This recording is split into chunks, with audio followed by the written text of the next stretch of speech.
Hi, wrestling fans. Thanks for clicking on the dreaded D-Rose report. Do I look okay? Anyway, NWO showed up in Washington last night. The New World Order, maybe Republicans? All right.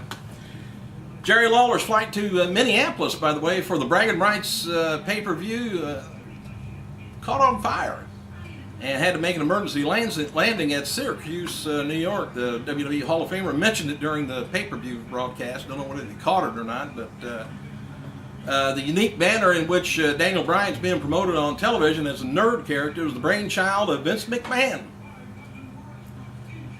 And I thought he was in a coma. I think that's why he's in a coma. That's why ratings are kind of slipping some. He needs to get out of it.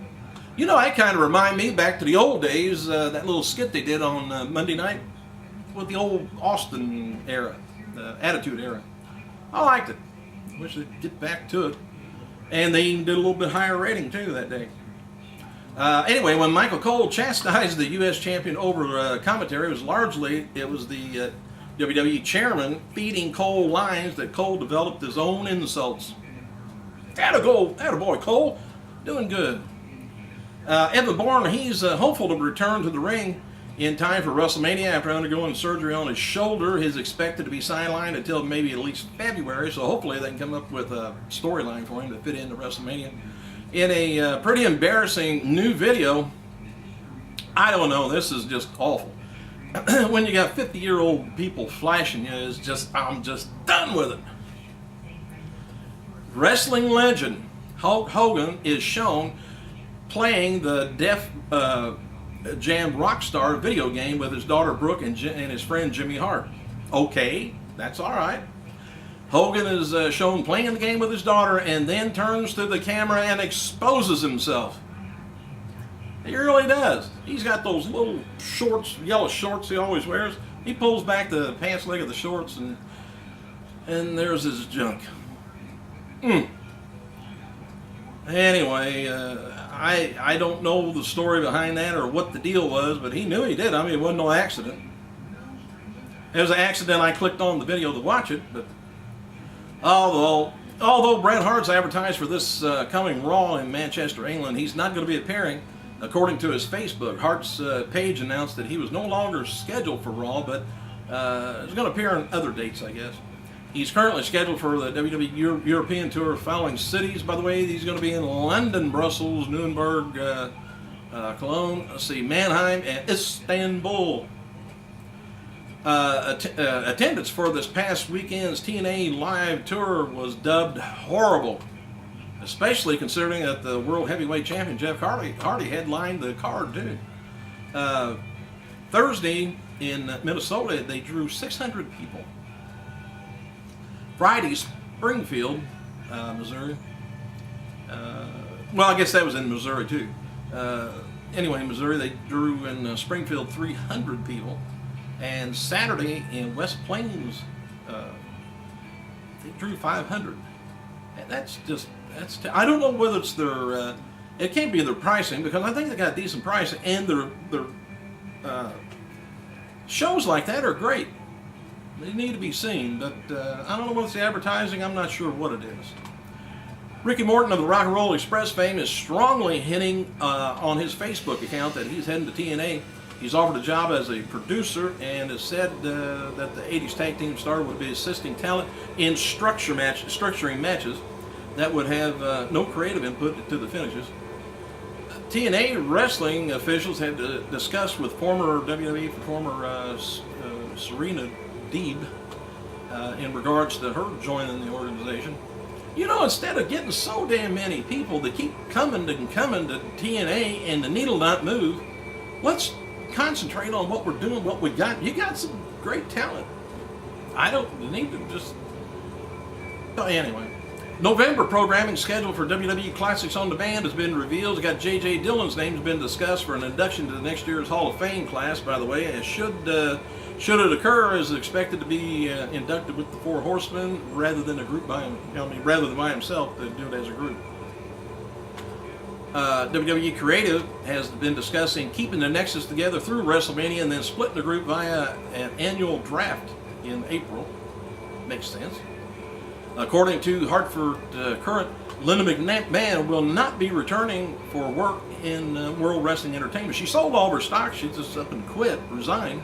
So, and I know why. Here's the next line. When asked about running for the U.S. Senate in 2012, McMahon replied with a smile and saying, "Oh, I don't know." And when asked specifically about 2012 vote, she replied to ask her again in 2012. So we know what's going to happen. She's going to still try and distance herself a little bit more from WWE, but they'll still bring up the past. All right, Chris Jericho retweeted Dixie Carter's message about Linda McMahon yesterday and called it a shameless pandering. I don't know about that. WWE's Raw SmackDown brands will begin a 12-day tour of Europe today as Raw starts out in France. WWE DVD News reports that WWE is planning a Triple H DVD and Blu-ray set for late 2011, after Christmas, of course. WWE is also planning to releasing Big Show, A Giant's World on February 2011 on DVD. There was an incident, I guess, yesterday in the hometown of Weston, Connecticut, as Triple H and Stephanie McMahon attempted to cast her vote at a polling place.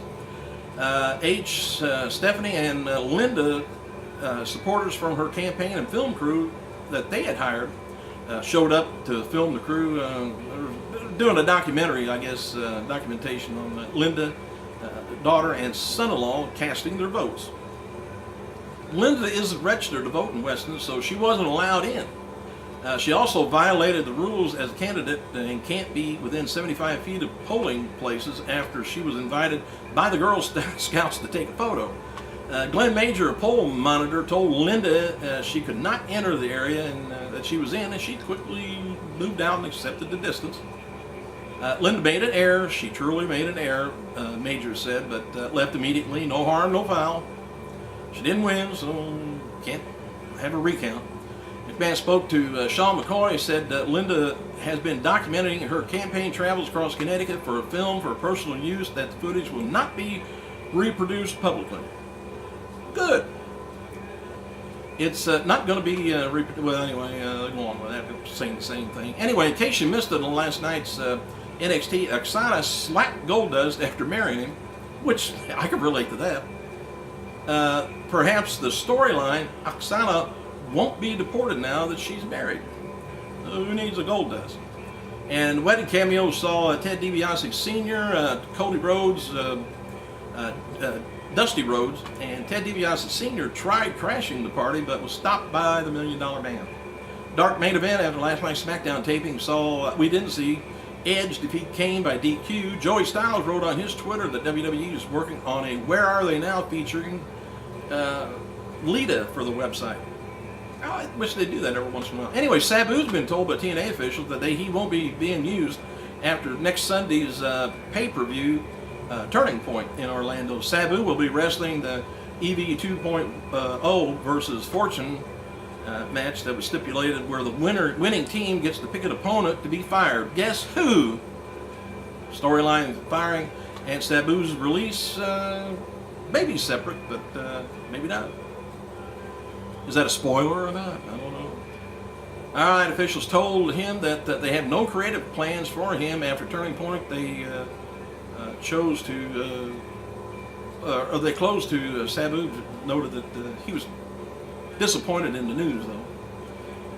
TNA originally wanted to end EV2 and the Fortune with last month's Bound for Glory, but kept going until Turning Point. It's believed that the feud will be over after next week's Impact taping. Vince McMahon, Triple H, Stephanie McMahon, Shane McMahon, and lawyer Jerry McDevitt and others joined Linda McMahon as she gave her concession speech last night in Connecticut. Probably just tears and no money rolling out of her pocket. A lot of tears, probably. Anyway, Linda called the past year one of the most unbelievable things in her life. Thanked everyone for hard work. Linda said, "No matter what, I consider this a victory." Duh. I gotta go.